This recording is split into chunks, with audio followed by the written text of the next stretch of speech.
पंचाश्वदनोद्भूतान् पंचतत्वादिनायकान् पंचब्रह्ममयानोमी पंचाचार्यान् जगद्गुरुन् विश्वेशलिंगसंभूतं विश्वविद्याविबोधकं विश्ववंदं सदा वंदे विश्वाराध्यं जगद्गुरुं। बृहन्मठ वटगी शाखा MIDC सोलापूर इथे आपलं तपोरत्तम योगराजेंद्र शिवाचार्य स्वामीजीने स्थापन केलेले पंचमुखी परमेश्वर या मंदिरामध्ये जे काशी जगद्गुरू लान जगद्गुरूंच्या तपोनुष्ठान 4व्या वर्षाचं इथं चालू आहे।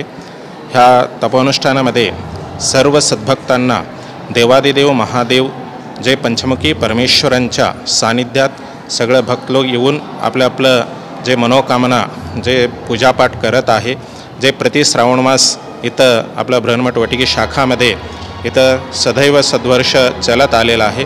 हा वर्षसुद्धा यंदा हे वर्ष खूप वैभवाने हा एक कार्यक्रम व्यवस्थितप्रमाणे पार पडलेला आहे। आज जे 4था सोमवार जे आपलं श्रावण मासामध्ये सोमवासरला विशेष महत्त्व आहे। जे देवादिदेव महादेवांच्या वासर म्हणून आपलं ओळखलं जातं, त्या सोमवासरला प्रत्येक शिवभक्त शिवांच्या घरी जाऊन म्हणजे शिवांच्या शिवालयामध्ये जाऊन जे आपल्या घरीमध्ये शिवांच्या आराधना करतोय, तसंच स्थावरलिंगाचं दर्शन म्हणजे स्थावरलिंग म्हणलं तर आपल्या मंदिरामध्ये स्थापन केलेलं लिंग त्याला स्थावरलिंग आपण म्हणतो, ते स्थावरलिंगाचं दर्शन पूजन पाठन वगैरे करत असतात। त्यानिमित्ताने आज इथं जे एकाकाली म्हणजे एका ठिकाणी एकाकाली जे साकार आणि निराकार पूजा इथं होत आहे। म्हणजे शिवांच्या निराकार पूजेला फार महत्त्व आहे, साकार पूजेला सुद्धा आहे। म्हणजे साकारमध्ये आकाराने जे परमात्माचं पूजन करणं, इथं आपण पंचमुखी परमेश्वरला आपण बघत आहे। हा पंचमुखी परमेश्वर हे पंचभूताचं प्रतीक आहे। देवादिदेव महादेवाला पंचमुख आहे असं सांगितलेलं आहे। ज्या पंचमुख म्हणले तर आपलं सद्योजात वामदेव तत्पुरुष ईशान्य अघोर तत्पुरुष ईशान्य असं पंच जे मुख आहे, पंचमुखातून जे वेद 4 वेद उत्पन्न झालेले आहे आणि जे शिवागम वगैरे उत्पन्न झालेले आहे असं प्रतीक आपलं शास्त्र सांगत आहे। हा प्रतीक म्हणजे पंचभूताचा अधिपती जे अधिपती असलेले देवादिदेव महादेवांच्या स्थापन तपोरत्तम योगराजेंद्र शिवाचार्य स्वामीजीने इथं स्थापन केलेलं आहे। त्याच्यासोबत त्यांच्या गुरु चन्वीर शिवाचार्यांच्या सुद्धा इथं स्थापन केलेलं आहे। म्हणजे अगोदर शिवपतव नैरिಬೇಕಾದರೆ गुरुपतव ಮೊದಲು असं कन्नडमध्ये सांगितल्याप्रमाणे जे आपण शिवाच्या सानिध्यात जायला अगोदर जे गुरुच्या सानिध्यात जायला पाहिजे, हा गुरुच्या सानिध्यामध्ये आपण इथं सर्व सद्भक्त लोक येऊन इथं पूजन करत आहे।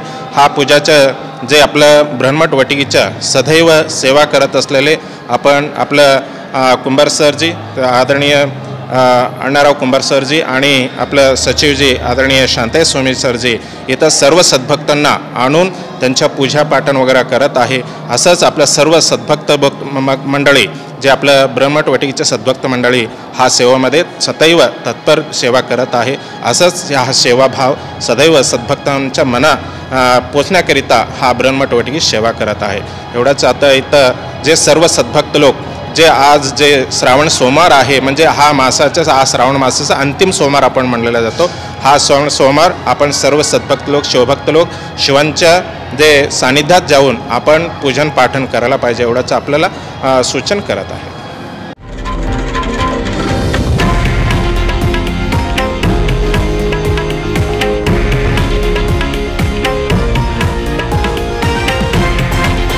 हे आहे देशातील नंबर 1 न्यूज नेटवर्क आणि आपण पाहत आहात TV9 मराठी, एकमेव।